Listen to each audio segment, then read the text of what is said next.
But the day is finally here for the Ijebu Ode. Various families are seen decorating their horses and carriages.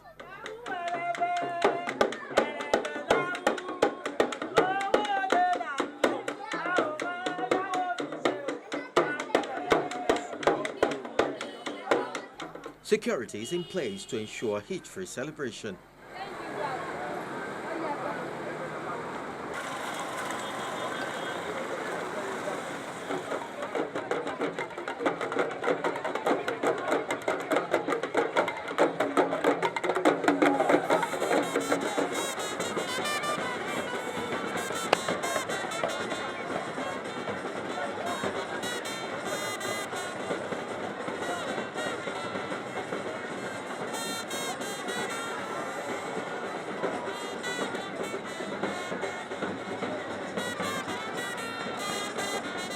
But how did this all begin?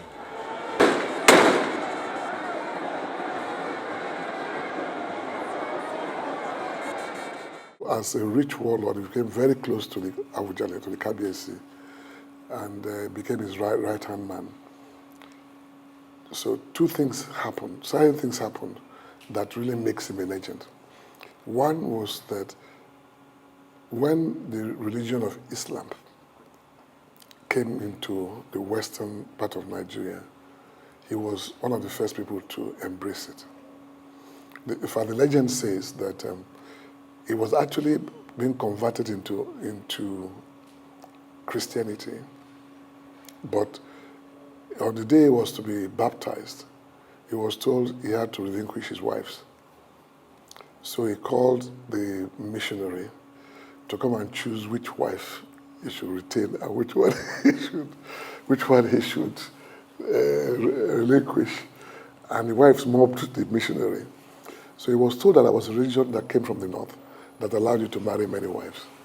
So to cut a long story short, he actually then became a Muslim. And the day he became a Muslim, because he was very rich, he was able to ban 90% of the populace. So he's been actually, one of the most important things he did to Ijebu was that he was the person who brought Islam into Ijebu land, at least made it a big thing. In fact, outside Ijebu land, it was being referred to as Esin Kuku, that's Kuku's religion. So that's very, when you have that kind of clergy type of background, it's more important than wars and all. The other thing he did was that because he now became a Muslim, he had to abolish the pagan rites of going to pay homage every year to the king as his major warlord. He now made it coincide with the Muslim holiday, Muslim Eid Salah. So he went on the third day, and that was how this Ijebu Ode started. So this big thing that you see now was actually started by him. So not only was he a warlord, he was also clergy, and he was a landed gentry. So those are the main thrusts of his effect on the Ijebu land. It's a massive crowd in here, with people gaily dressed in various attires, dancing and reaching out to the Awujale. The jubilant Ijebus display all sorts of artistic horsemanship with an accompanying noise which tends to recreate the sound of victory from war.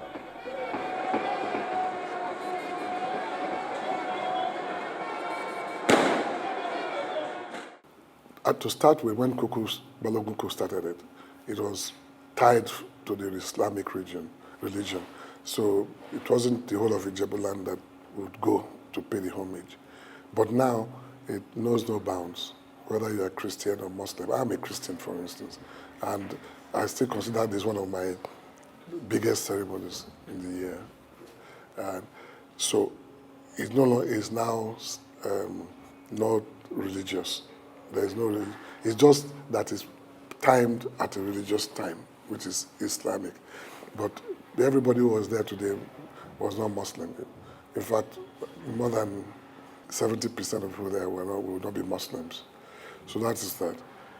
Then it started really with Kuku going in there to pay homage. Then after him, the Baloguns, people who became Balogun after him, will go there. But Kukus will go too because they were Baloguns before. So the Baloguns became more and more. They became bigger and bigger. And then also, the upper class families in Ijebu, they started riding too. So it's not only Baloguns that ride there. There are horse riding families. Many of them are royal houses. Many of them are just families who had made it good. So those ones joined. So, but strictly speaking, it became a Balogun affair. It was like Baloguns coming from war. I'm coming to deliver goods of war, the spoils of war to the Kabiyesi. And in fact, Ijebu Ode is the Balogun's day. Apart from the Kabiyesi, the most important person today was the Balogun. I'm not a Balogun, I'm Olori Ogun. The Baloguns are the people who fought the wars. So all the people who fought, all the Baloguns that fought the wars are the ones who get there. So in fact, if you see today, there was an order in which people came in. The first people who came in were the non-Baloguns. Then the next set of people were past Baloguns. When I rode in today, I didn't ride in as Olorogun. I rode in as a Balogun with the Balogun Kuku family. So I didn't have any precedence of any sort. You know, the person who had precedence was the Balogun. So he came in last. And once he has come in, it's over. Those people who came in different clothes and are age groups. And they are 3-year bands. So they form they form a society. It's a fellowship. They enjoy themselves. They dress alike, and they go to Ojude. The Ojude is the climax.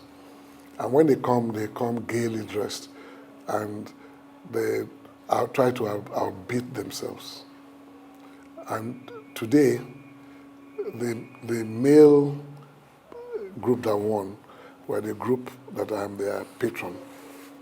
So I won many things today. That group, the Obafuwaji group, I'm the patron of that group. So those age grades, they have patrons, and they have heads who are called giwas. And they have actually taken over Ojude. Ojude used to be horse riders, 90%. But now they actually take more than 70% of the time. And they come in this they are gaily dressed, and everybody's dancing and enjoying themselves. And the horse riding families are not happy because they want to get back the timing. Even if you look at the prices too, their prices are higher than the horse riders.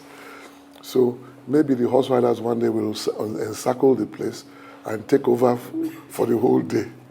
You know. The age group is known as Regbe. While in the past they were more visible in governance, today it is more socially minded. The age group is dated back several hundreds of years ago. It was actually meant to service the institution of the Ujale. It's supposed to be part of decision making at different wards.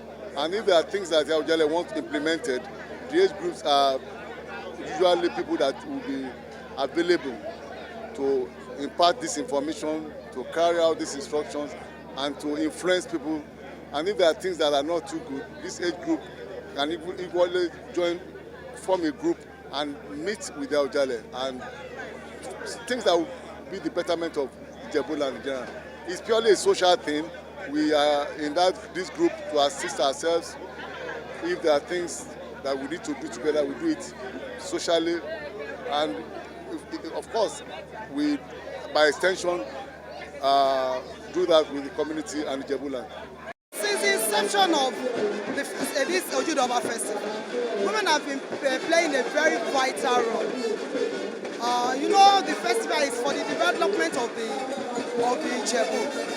That is all what it's all about. This age group that is called Egbebobani Obrakile Ijebu is for all daughters of Ijebu land born between the year 1962, then 63 and 64. So they all belong to this age group. Education has been very key here in Ijebu Ode. Here is the first primary school, Our Saviour Primary School, established in 1893, and then Ijebu Ode Grammar School, built in 1913. Our visit to Ijebu Ode gradually winds down, a town that presents very interesting features, and from all indication, the people here have found ways of preserving what belongs to them.